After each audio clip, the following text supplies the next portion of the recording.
अब हम एक बहुत ही इंपॉर्टेंट चैप्टर करने जा रहे हैं और वो तो आपको पता ही है, वर्क एनर्जी। और उसका टॉपिक दो बहुत ज़्यादा इंपॉर्टेंट है, एक तो काइनेटिक एनर्जी और दूसरा पोटेंशियल एनर्जी, और बाद में कन्वर्जन ऑफ एनर्जी। तो काइनेटिक एनर्जी हमने कंप्लीट कर लिया है, ठीक है। अब हमारा क्या है, पोटेंशियल एनर्जी। भाई पोटेंशियल एनर्जी क्या होती है, पहले आप ये समझिए। जैसे कि मान लीजिए मेरे हाथ में रिमोट है, मैंने इसको उठाकर इतने ऊपर ले आया, जैसे ही मैं इसकी पोजीशन चेंज करता हूं इसके अंदर एक एनर्जी स्टोर हो जाती है और उस एनर्जी का नाम है क्या, पोटेंशियल एनर्जी। जैसे कि स्प्रिंग आपने देखी होगी, स्प्रिंग को ऐसे पकड़ के खींच दो तो वो अपने आप चलती रहती है ना। फिर तो मैंने जैसे ही उसकी शेप चेंज की तो वो क्या हो गई, उसके अंदर एक एनर्जी स्टोर हो गई और उसको हम क्या बोलते हैं, पोटेंशियल एनर्जी। क्या बात समझ में आ रही है। तो जब हम किसी की भी पोजीशन को चेंज करते हैं, किसी की शेप को चेंज कर देते हैं, किसी के साइज को चेंज कर देते हैं, तो उसके अंदर एक एनर्जी स्टोर हो जाती है और उस एनर्जी को हम बोलते हैं पोटेंशियल एनर्जी। क्या बात समझ में आ रही है। हमें जो पढ़नी है पोटेंशियल एनर्जी, वो पढ़नी है कौन सी, हाइट वाले केस में। कौन सा पढ़ना है, हाइट। मतलब कोई भी एक बॉक्स मान लीजिए नीचे रखा हुआ है, इसको उठाकर मैं यहां पर ले आया। सो बेसिकली मैंने यहां पे क्या किया, वर्क डन अगेंस्ट ग्रेविटी। क्या काम किया भाई, वर्क डन अगेंस्ट ग्रेविटी। तो मैंने उठाकर यहां पर रख दिया तो इसके अंदर एक एनर्जी स्टोर हो गई और उस एनर्जी का नाम क्या है, पोटेंशियल एनर्जी। हमने भाई एक फॉर्मूला पढ़ा था वर्क का, फोर्स इनटू डिस्प्लेसमेंट, याद है। अच्छा, यहां पर जो डिस्प्लेसमेंट है वो क्या है, एक्चुअली हाइट है। क्या है, हाइट। तो यहां पर s को मैं रिप्लेस कर रहा हूं किससे, h से। बताइए किसी बच्चे को कोई दिक्कत, क्योंकि यहां पर डिस्प्लेसमेंट जो है वो कैसे हो रही है, वर्टिकल डायरेक्शन में हो रही है, it means height. Is that clear. इसके बाद मैं अगर किसी बच्चे से पूछूं भाई फोर्स का फॉर्मूला बताओ, तो फोर्स का फॉर्मूला क्या होता है, mass into acceleration.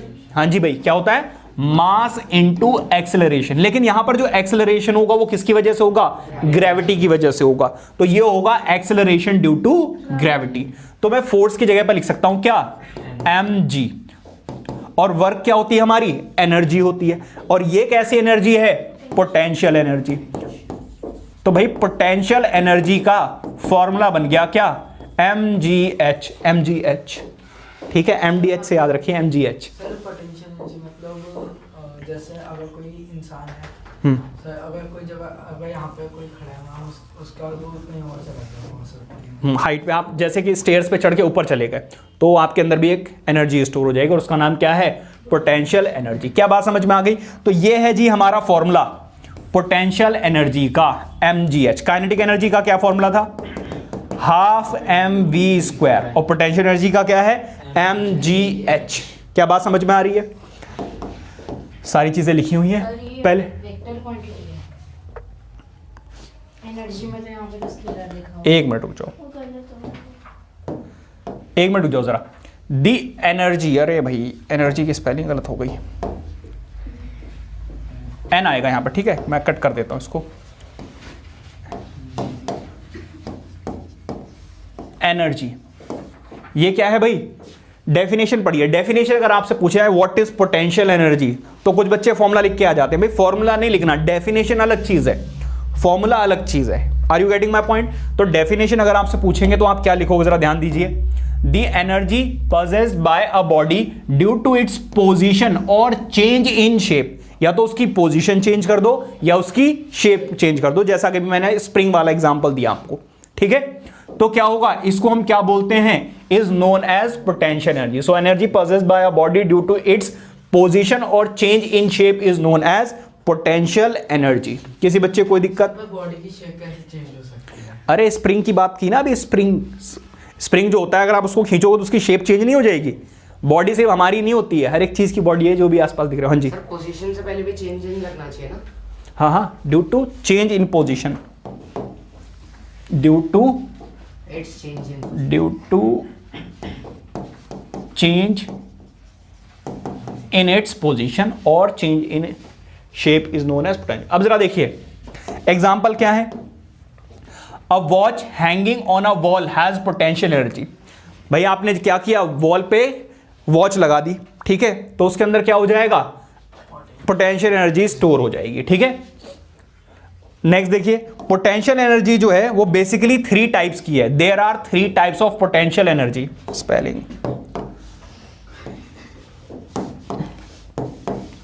There are 3 types of potential energy. कौन कौन सी एनर्जी है जरा देखिए। सबसे पहला है भाई ग्रेविटेशनल पोटेंशियल एनर्जी, जिसके बारे में हमें मेनली पढ़ना है इस क्लास में, ठीक है। Due to height of the body, तो जब भी आप हाइट उठाते हैं, जैसे कि मान लीजिए मैंने क्या किया, इस रिमोट को उठा के यहां पे ले आया, अब मैं इसको छोड़ूंगा ना तो ये अपने आप गिरेगा, मुझे कुछ भी करने की जरूरत नहीं है। क्यों? क्योंकि इसके अंदर क्या हो गई है, एनर्जी स्टोर हो गई है, और वो उस एनर्जी का क्या नाम है, पोटेंशियल एनर्जी। क्या बात समझ में आ रही है? नेक्स्ट क्या है भाई, इलास्टिक पोटेंशियल एनर्जी। नेक्स्ट क्या है भाई, इलास्टिक पोटेंशियल एनर्जी। ये कब होता है, जब आप किसी बॉडी की शेप चेंज कर देते हैं, लेकिन अभी हमें इस क्लास में ये नहीं पढ़ना है, ठीक है। 11th क्लास वगैरह में पढ़ाया जाएगा ये आपको, लेकिन हाँ अभी आपको टाइप्स ऑफ एनर्जीज तो एटलीस्ट पता ही होनी चाहिए। पोटेंशियल एनर्जी, ठीक है। टाइप्स ऑफ, हमने टाइप्स ऑफ एनर्जी तो बहुत तरीके की पढ़ी थी, हीट एनर्जी, न्यूक्लियर एनर्जी, ये एनर्जी वो एनर्जी। हम किसकी बात कर रहे हैं, टाइप्स ऑफ पोटेंशियल एनर्जी, ठीक है। मतलब कि या तो जब उसकी पोजीशन चेंज होगी या फिर उसकी शेप चेंज होगी। नेक्स्ट बेटा क्या है, इलेक्ट्रोस्टैटिक पोटेंशियल एनर्जी। फर्स्ट क्या है, ग्रेविटेशनल पोटेंशियल एनर्जी। नेक्स्ट क्या है बेटा, इलास्टिक पोटेंशियल एनर्जी। और थर्ड क्या है, इलेक्ट्रोस्टैटिक पोटेंशियल एनर्जी। ऐसा कब होता है, जब आप किसी भी ऑब्जेक्ट के पार्टिकल्स को चेंज कर देते हो, due to change in particles, ठीक है। सो बेसिकली आप कैसे समझिए इस चीज को, भाई आपने क्या किया, स्प्रिंग ली, स्प्रिंग को दबाया तो उसकी शेप भी चेंज हो गई और साथ के साथ में उसके पार्टिकल्स पास पास में आ गए, तो उसके अंदर क्या हो जाएगी, एक एनर्जी स्टोर हो जाएगी, ठीक है। तो उस एनर्जी का क्या नाम है, इलास्टिक। इलेक्ट्रोस्टैटिक एंड इलास्टिक में क्या डिफरेंस है? भाई देखो पार्टिकल्स चेंज हो गए, अब देखो शेप जब आप चेंज कर रहे हो तो पार्टिकल्स वहीं के वहीं पर है।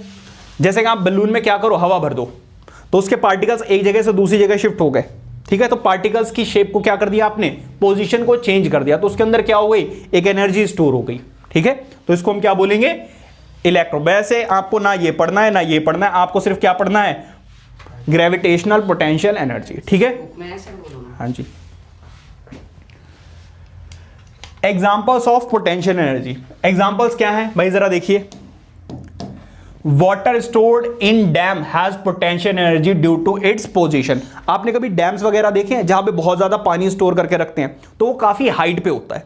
हाइट पे क्यों रखा जाता है, क्योंकि उसके अंदर एक एनर्जी स्टोर्ड है, ठीक है। और उस एनर्जी का क्या नाम है, पोटेंशियल एनर्जी। आप कार में रख के ले जा रहे हो ना अपनी वाटर बॉटल, उसके अंदर भी एनर्जी स्टोर होती चली जा रही है। क्यों? क्योंकि जब आप पहाड़ों पे ऊपर जा रहे हो तो उसके अंदर क्या हो रही है, वो एक हाइट कवर करता चला जा रहा है, तो ये हो रहा है भाई work done against gravity. Are you getting my point? इसीलिए तो आप किसी हिल स्टेशन से छोड़ो भाई, बॉटल नीचे जाएगी, करना मत है, ऐसे नीचे लोग होते हैं, एक बात कह रहा हूं बस, ठीक है। तो उसके अंदर क्या हो गई, एनर्जी स्टोर हो गई। इसीलिए जो डैम्स है वो थोड़े से हाइट पे बनाए जाते हैं। हाइट पे क्या होती है, जब वाटर फॉल करता है तो क्यों फॉल करता है, क्योंकि उसके अंदर पोटेंशियल एनर्जी स्टोर्ड है। हाँ जी। जैसे पहाड़ पे जाते हैं तो चिप्स का पैकेट फूल हाँ। जाता है, वो भी फूल जाता है, हाँ सर फूल जाता है सर, मैंने देखा है। हमारे साथ तो नहीं, सर प्लेन पे भी होता है। ना भाई ऐसा हमारे साथ तो ना हुआ। होता है भाई। देखो जरा, a stone lying on the top of a hill, a hill आएगा, अ हिल और a mountain has potential energy due to its position. तो भाई आपने देखा है कि हिल स्टेशन वगैरह पे जब लैंडस्लाइडिंग होती है तो पहाड़ से पत्थर वगैरह अपने आप गिरते हैं। क्यों? क्योंकि उसके अंदर क्या है, एक एनर्जी स्टोर्ड है, क्योंकि वो एक सर्टेन हाइट पर है। वो वहां पर स्टक कर गए किसी वजह से, वहां पे मिट्टी वगैरह में किसी भी चीज में दब गए, वो एक अलग चीज है। बट जैसे ही वो वहां से निकलेंगे, उनके अंदर जो एनर्जी स्टोर है उसकी वजह से वो नीचे आते चले जाते हैं। ऑब्वियसली उस पर एक फोर्स लग रही है, ग्रेविटेशनल फोर्स। मान लीजिए ये हमारा अर्थ है और स्टोन यहां पर है, देखो अर्थ से ऊपर नहीं होगा, होगा यहीं कहीं पर। Are you getting my point? हमें सेंटर से देखना होता है। तो यहां पर ये जो अर्थ है इसको अपनी तरफ पुल कर रहा है, वो ग्रेविटेशनल फोर्स भी है, वो एक अलग चीज है। बट जब आप इसको ऊपर लेकर जाओगे तभी उसके अंदर ऐसी एनर्जी स्टोर होगी, अदरवाइज ऐसा नहीं होगा, ठीक है। हाँ जी भाई, कुछ कहना चाहते हो? सर मोमोज लग रहा था वो। खा लो। सर वैसे पसंद नहीं है। कितनी बार समझाया बेटा, वीडियो चल रही हो, फालतू की बातें मत किया करो यार। फिर कमेंट आ रहे हैं सर आपके अंदर एंगर है।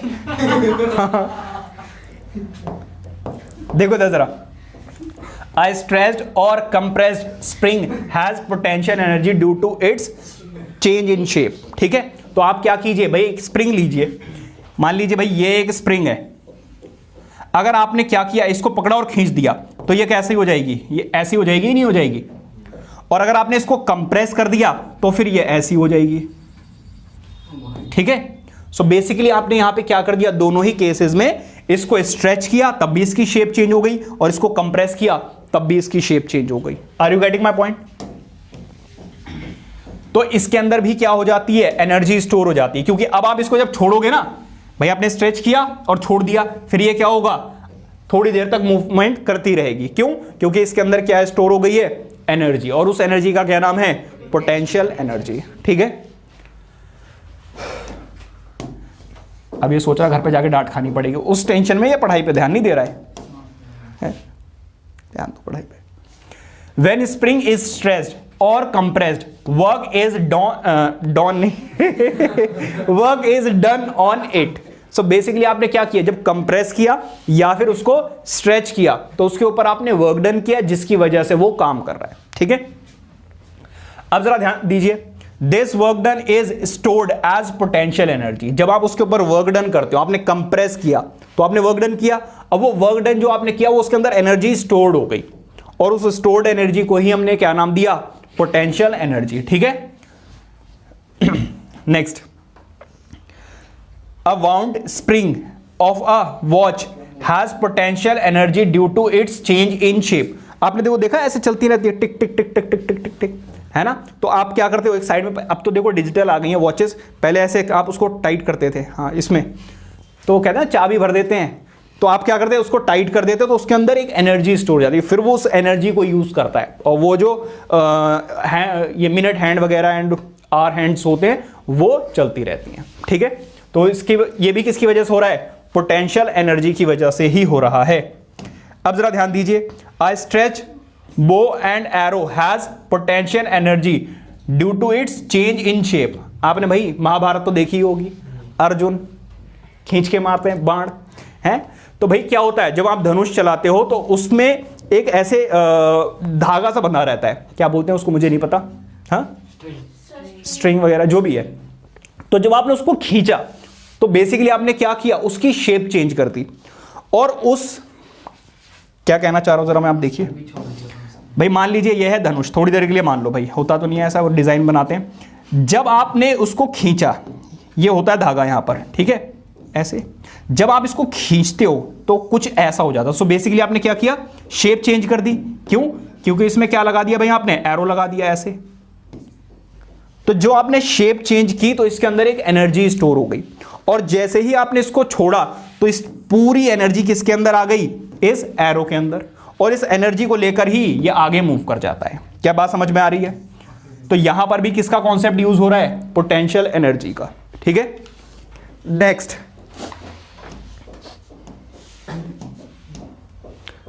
चेंज इन पोजीशन होगा, पोजीशन,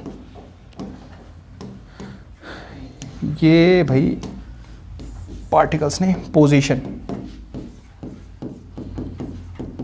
किसी भी चीज की जब आप पोजीशन को चेंज करते हो तो उसके बीच में, अच्छा अट्रैक्शन दिया, अच्छा ठीक है ये बात ठीक है, चार्ज पार्टिकल्स, ठीक है। The force of attraction energy due to change in particles. So basically आप थोड़ा सा सेंटेंस इनकम्प्लीट टाइप हुआ है। सो बेसिकली वो ये कह रहे हैं भाई, जो पार्टिकल्स होते हैं उनके बीच में फोर्स ऑफ अट्रैक्शन होती है, और जो फोर्स ऑफ अट्रैक्शन है वो भी क्या है, पोटेंशियल एनर्जी है। क्या बात समझ में आ रही है? सो बेसिकली ये सेंटेंस इनकम्प्लीट है, तो वो आपसे ये कह रहे हैं force of attraction between two charge particles. Charge particles का मतलब एक पॉजिटिवली चार्ज और दूसरा नेगेटिवली चार्ज है, तो इनके बीच में जो फोर्स ऑफ अट्रैक्शन है वो भी किसकी वजह से है, पोटेंशियल एनर्जी की वजह से। ठीक है, so these are the example.